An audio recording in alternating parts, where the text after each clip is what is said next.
اور غوث اعظم کی شان ہی بڑی تھی. غوث اعظم فرماتے جس نے مجھے دیکھا انشاءاللہ اس پر عذاب قبر نہیں ہوگا. جو مومن دیکھے اس پہ عذاب قبر نہیں ہوگا. وہ میں بخاری کی حدیث بیان کر رہا تھا. ام العلا سلام اللہ علیہا ایک بوڑھے صحابی تھے عثمان بن مظعون رضی اللہ تعالیٰ عنہ. وہ ان کی خدمت کیا کرتی تھی. وہ فوت ہو گئے. نبی علیہ السلام ان کی میت پہ آئے تو ام العلا نے رسول اللہ کی موجودگی میں کہہ دیا اے عثمان اللہ کے حضور تو آپ کے لیے بہت اجر ہے جنتیں ہیں. تو نبی علیہ السلام نے کہا کہ ام العلا تمہیں کس نے بتا دیا کہ یہ جنت میں ہے؟ حالانکہ میں اللہ کا رسول ہوں مجھے نہیں پتا کہ میرے ساتھ اور تمہارے ساتھ کیا ہونے والا ہے. یہ بڑے سخت الفاظ تھے. انہوں نے کہا کہ یہ رسول اللہ کی گستاخی ہو گئی ہے. حدیث بخاری میں لکھی ہوئی ہے گستاخی انجینئر صاحب کر رہے ہیں. کہنے والے رسول اللہ ہیں گستاخی انجینئر صاحب کر رہے ہیں.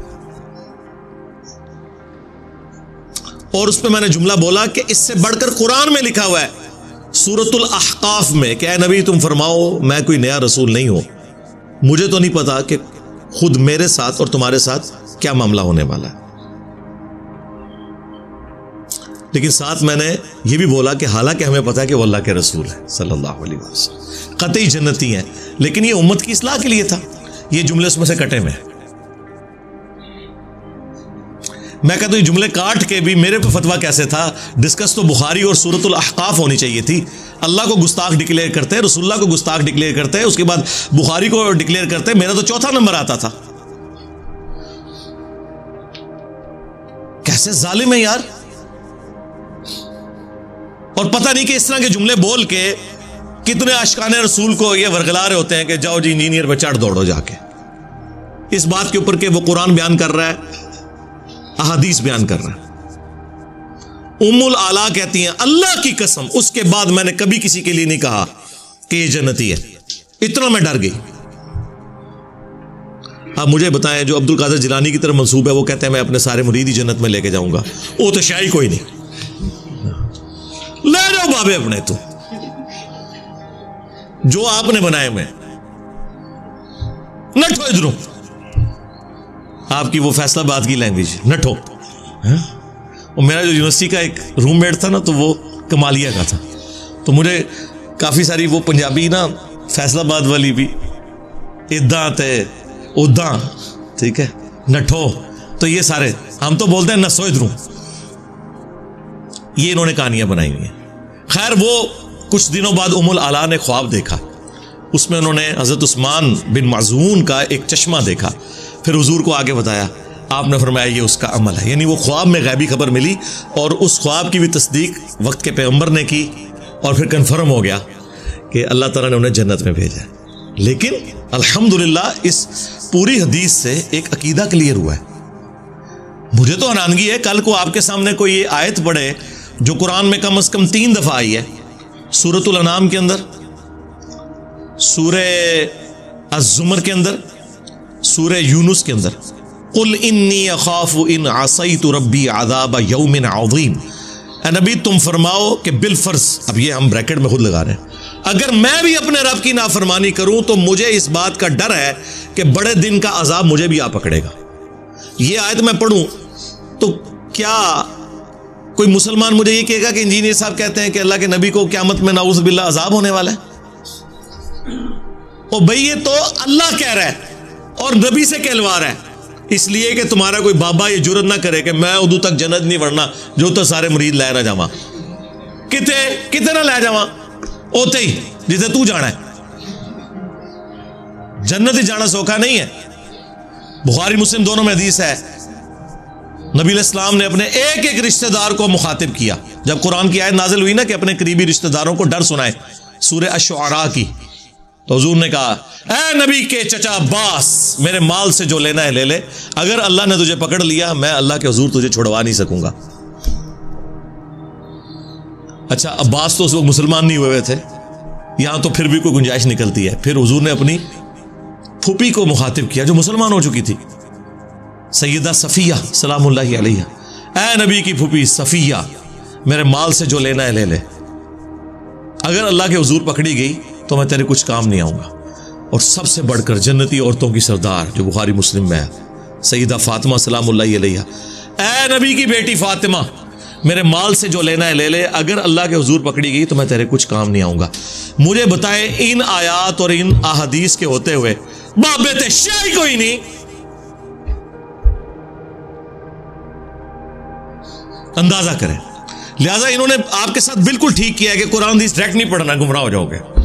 ہاں, کیونکہ جن عقیدوں پہ وہ لوگ ہیں یا وہ آپ کو سکھانا چاہتے ہیں, ان سے آپ گمراہ ہو کے اپنی نسبت اس کے ساتھ جوڑ لیں گے جس کی قبر مدینے میں ہے صلی اللہ علیہ وآلہ وسلم. یہ لو تو قرآن, مطلب قرآن تو ان کی موت بنا ہوا ہے. اور میں یہ بھی نہیں کہتا کہ قرآن آپ ہمارا ترجمہ مان لیں, آپ اعلیٰ حضرت کا ترجمہ پڑھ لیں. اور آج کے زمانے میں تو یہ پڑھے لکھے بندے کو بحث ہی نہیں کرنی چاہیے ترجمے والی. اب کون سا زمانہ رہ گیا؟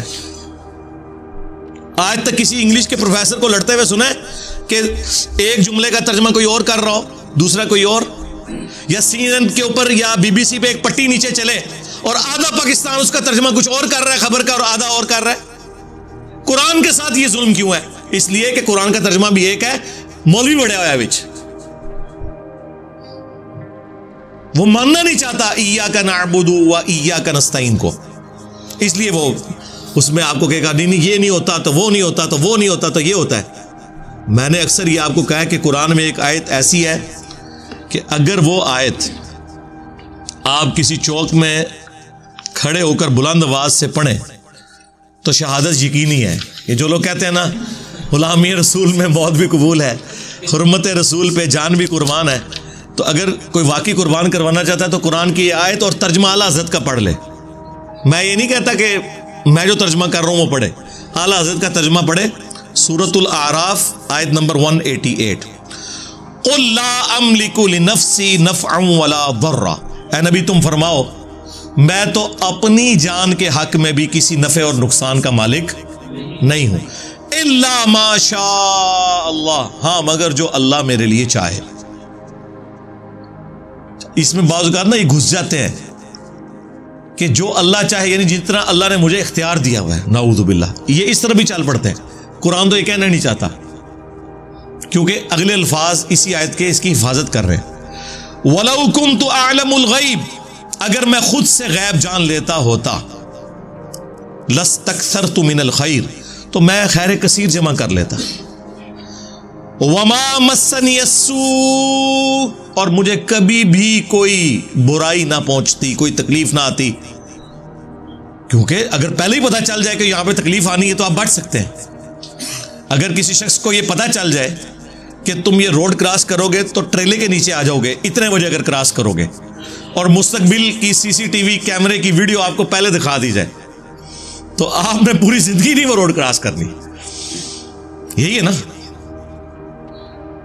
تو اگر مجھے پتا چل جاتا کہ ایسا ہونے والا ہے تو میں خیر, اور یہ واجب بھی ہے آپ پہ, یہ کوئی بزدلی نہیں ہے اگر آپ کو پتا چل جائے. اس لیے تو اگر کوئی برا خواب دیکھتا ہے تو صدقہ اور خیرات کرتا ہے. کیوں کرتا ہے؟ کہ تکلیف ٹل جائے, یہ ہمارا رائٹ ہے. تو نبی تم فرماؤ اگر میں خود سے غیب جان لیتا, ویسے تو نبی کو اللہ تعالیٰ غیبی خبر دیتا ہے, وہ تو قرآن میں واضح سورہ آل عمران کے اندر آیا, نبی تو ہوتا ہی وہ ہے جس کے پاس غیبی خبریں ہوں. وما کان اللہ لیطلعکم علی الغیب, اور اللہ کی یہ شان نہیں ہے کہ تم عام لوگوں کے اوپر غیب کی کوئی اطلاع کرے. ولکن اللہ یجتبی من رسلہ من یشاء, بلکہ اللہ اپنے رسولوں میں سے جسے چاہتا ہے چن لیتا ہے. اور تمہارا کام ہے اللہ اور اس کے رسول کی خبروں پہ ایمان رکھنا.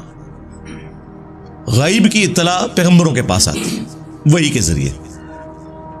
تو اگر میں خود سے غیب جان لیتا تو خیر کثیر جمع کر لیتا, مجھے کبھی کوئی تکلیف نہ پہنچتی. ان انا الا نذیر و بشیر, میں تو نہیں ہوں مگر ڈر سنانے والا اور خوشخبری سنانے والا. لقوم یؤمنون, ایسے لوگوں کے لیے جو بات ماننا چاہیں, جو ایمان والے ہیں یا ایمان لانا چاہتے ہیں یا بات کا یقین کرنے والے ہیں. اور جو نہیں ماننا چاہتا, جو سویا ہوا ہے, اس کو تو آپ جگا سکتے ہیں, جو آنکھیں بند کر کے لیٹا آپ اس کو اٹھا نہیں سکتے. آپ مجھے بتائیں یہ آیت کو بیان کر سکتا ہے؟ اس میں تو کلیئر کٹ ہے کہ میں تو اپنی جان کے نفع نقصان کا مالک نہیں ہوں. تو سرکار پھر ہم اس پہ کیوں نہ بولیں کہ اگر رسول اللہ کا یہ سٹیٹس ہے تو تیرے باب دشاہی کوئی نہیں.